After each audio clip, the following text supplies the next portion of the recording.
today was that a lot of the chickens, even though they're about 5 pounds for the most part, a lot of the chickens were struggling to fit in these bags, and these are not that small.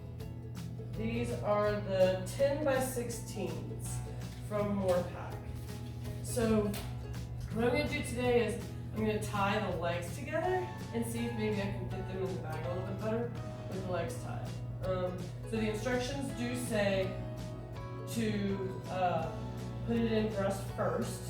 So I've got the legs tied, and I'm going to put it in this bag, breast side down, or breast side to the bottom.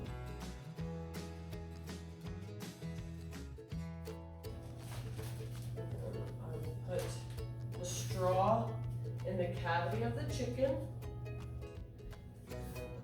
Strap. Pull this baby really tight. Like a pigtail, as they describe. And we're at 187. I like that little bit higher number of a temperature. I've got my straw about halfway through the middle of the cavity of the chicken. And we're gonna dump for 5 seconds and let it stand for 5 seconds. 1 1000, 2 1000, 3 1000, 4 1000, 5.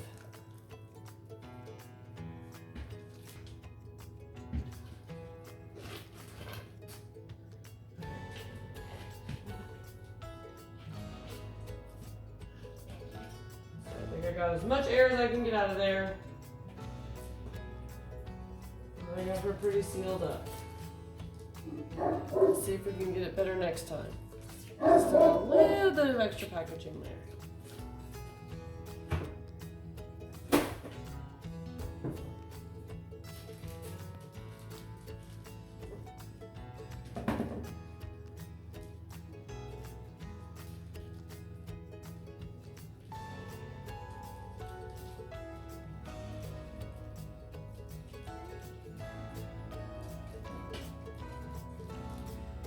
All right, 5 seconds. 1, 2, 3. I hear it getting better solid. Yep, look at that seal go. Heck yeah, I even heard it that time. We'll give it an extra 10 seconds outside. Get that package to really get tight around the chicken.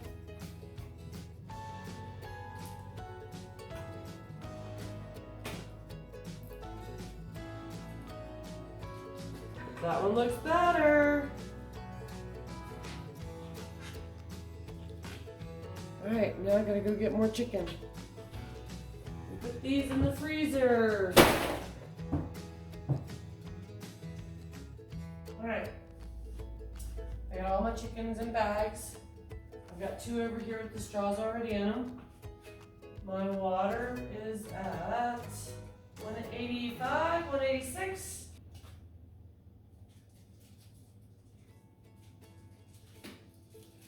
5-second dip.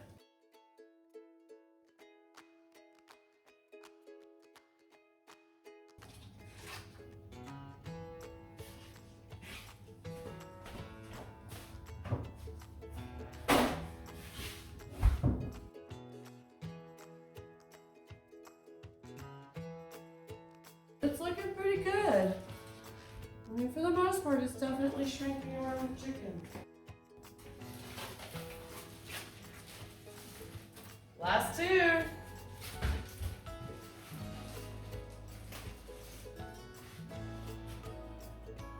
I really like the way that this worked out. I like having them in the bags. That's been really quick and easy. I just throw the straw in, zip tie it around them, really, really, really tight. I like to try to get that zip tie really tight. I like to try to get the amount of plastic that I get in the zip tie really tight.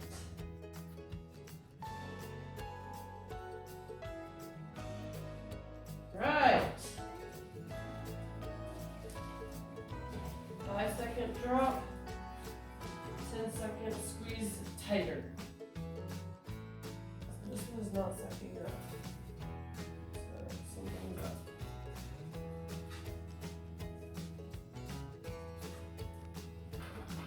There it goes. Let's do one more quick dip, because it was stuck. 1, 2, 3, 4.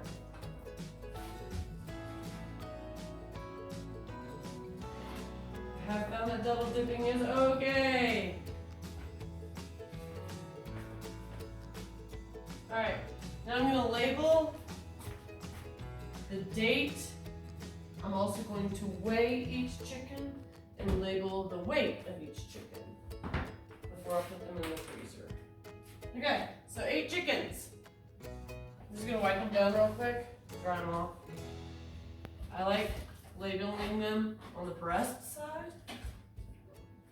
Oh, you're a good size. So I'm just going to wipe the breast side down. And I do feel like drying the chicken off before you put it in the bags. It at least makes them easier to pack in the bags. And then ultimately, I do feel like I kind of got a tighter seal here. So far, this is the heaviest one that I have weighed yet. 6 pounds, 6 ounces.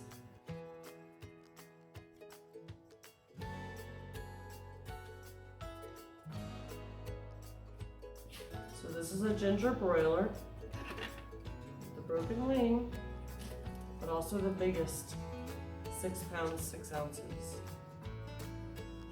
I'm excited. 4 pounds, 10 ounces. Little one, 4 pounds, 10 ounces.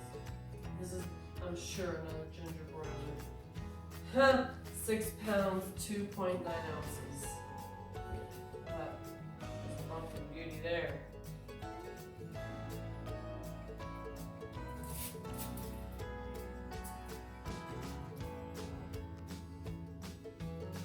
Almost as big as the other one.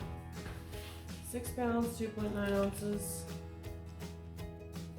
I don't see a broken wing on this one. But I'm almost certain that this is a ginger broiler. 5 pounds, 8 ounces. 5 pounds, 8 ounces. Pretty good, solid looking chicken.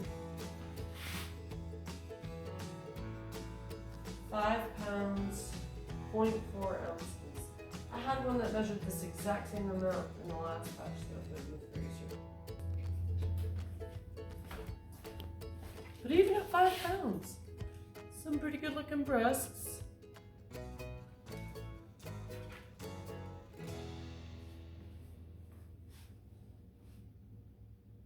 I've probably been out of the camera the whole time. 5 pounds, 9.5 ounces.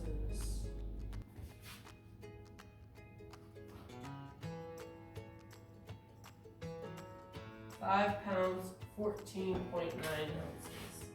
Just about every chicken so far has been over 5 pounds.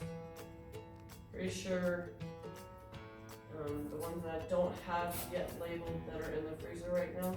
I think there was one that was like 4 pounds, 11 ounces, or it was close to 5 pounds, but not quite 5 pounds.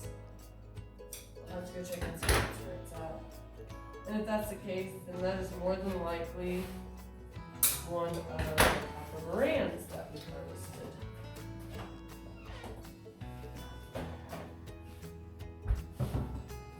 Last one. Oh, 6 pounds, 7.4 ounces. Oh yeah, that's a solid chicken right there. All right, y'all, I'm pretty excited. Last 3. It is for real happening. We're gonna have to weigh these 3 and get them tagged, and then we will be done with this, and then we'll get to do beef broth next. I'm sorry, chicken broth next. 5 pounds, 6.4 ounces. This one's small. Yeah, wow, 3 pounds, 14 ounces.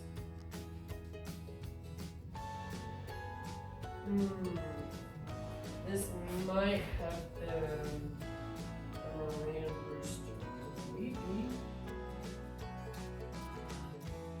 I don't know, truthfully, once you have them down at this point, the outcome look the same. 4 pounds, 9.4 ounces. Last 3. Let me get these guys in the freezer and then we'll get started on canning the broth next.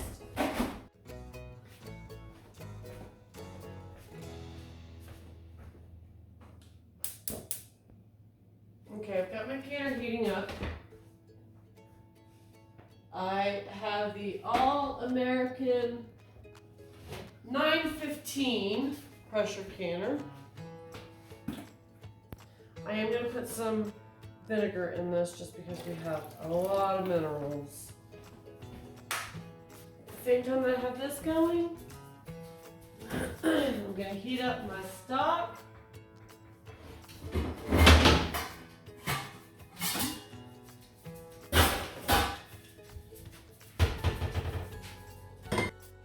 And start heating up my jars. So these are all different stocks from different animal parts. I didn't label them. I just got the stock in the fridge and kept making more.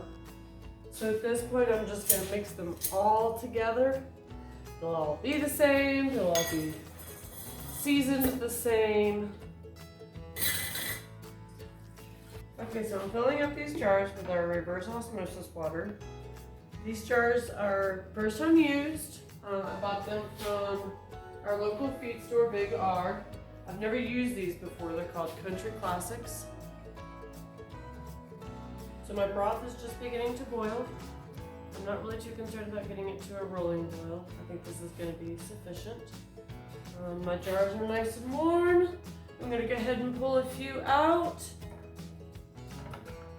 so that I can start filling them.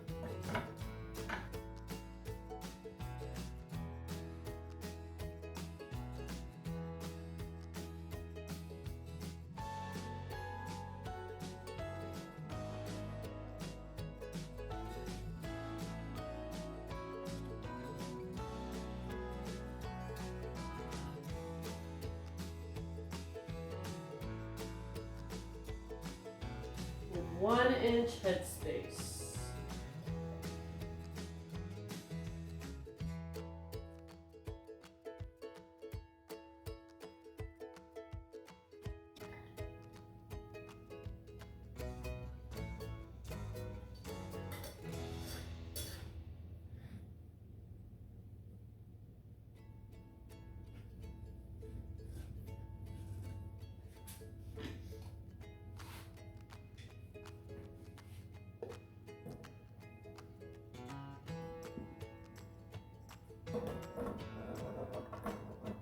Oh no.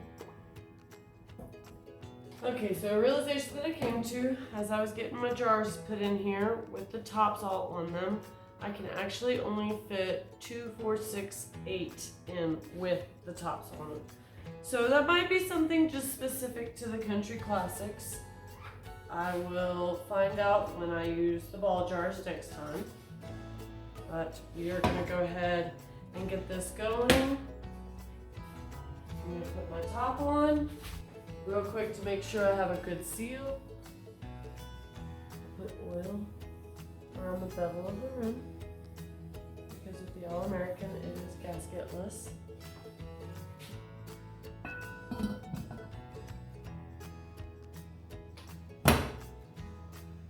And then each one that is across from the other one is tied together to make sure that you have a good even seal.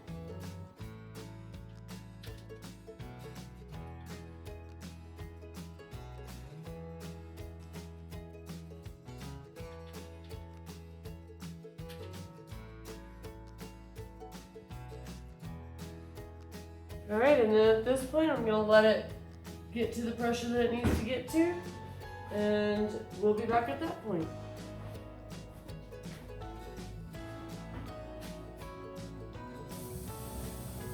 Okay, So you can kind of see it on camera. But I am starting to get some steam. So I went ahead and set a timer for 10 minutes before I put my pressure valve on. While I'm letting the pressure canner steam, I decided to go ahead and take upon myself to take care of the rest of the broth so that I can just get it all canned today, be done and over with, and then we don't have more broth until we have more chickens. So this is the reason I'm not having to cool down my broth. It separates it really nicely. That's the rest of it. And so I'm going to pour this into the pot.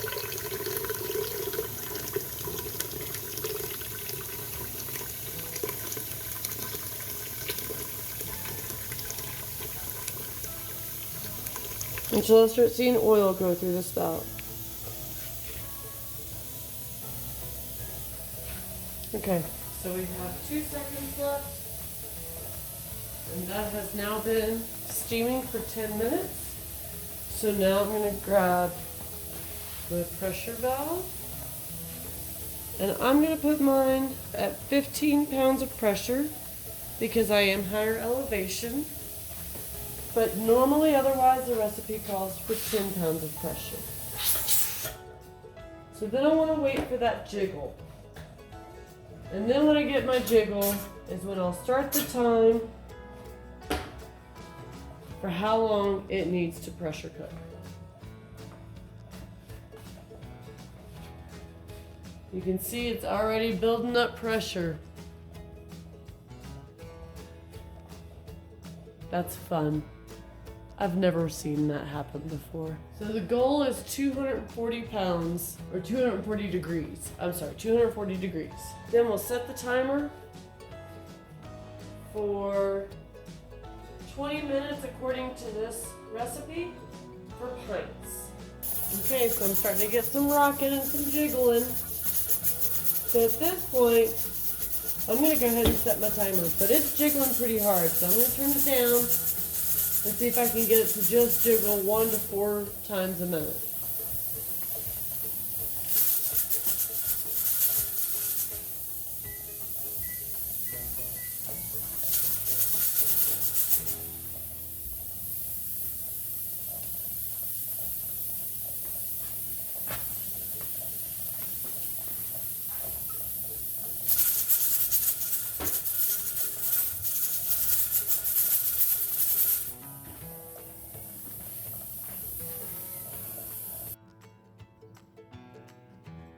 The temperature gauge now reads 0.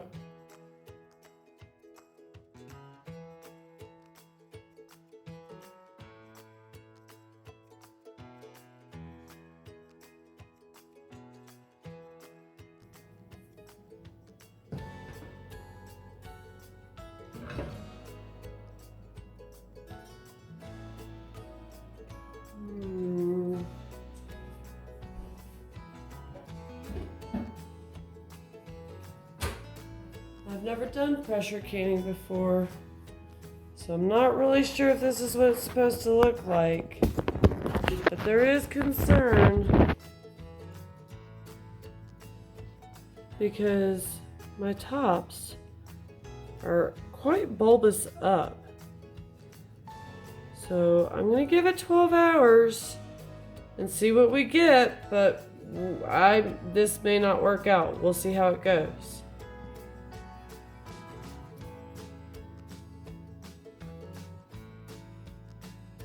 So it appears that I have 4 jars that I think have done a good seal. None of them have buckled.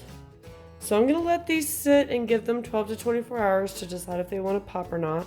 I went ahead and took the rings off of all of them just to make sure, because I think that's what my issue was, is I think I did a little too tight on my tightening of my rings.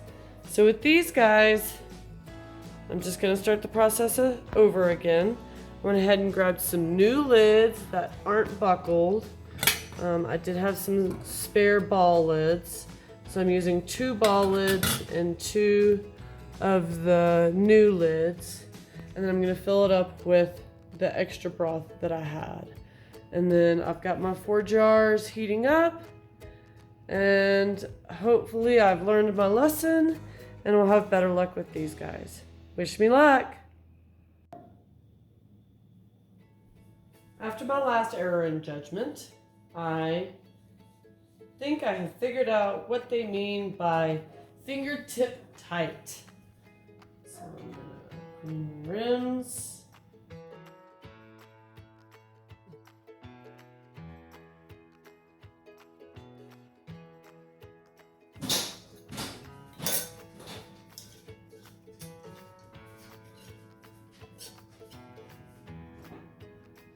Terry be making noises. He always does every time he comes through the house. It's just inevitable.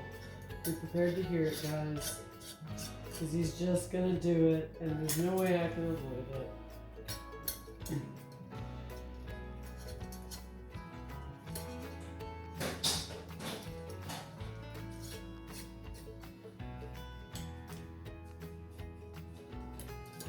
Okay, so I did it by hand without touching the jar.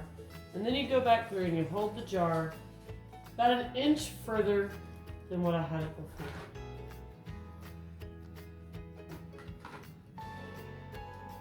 I want to give those jars a good opportunity to seal.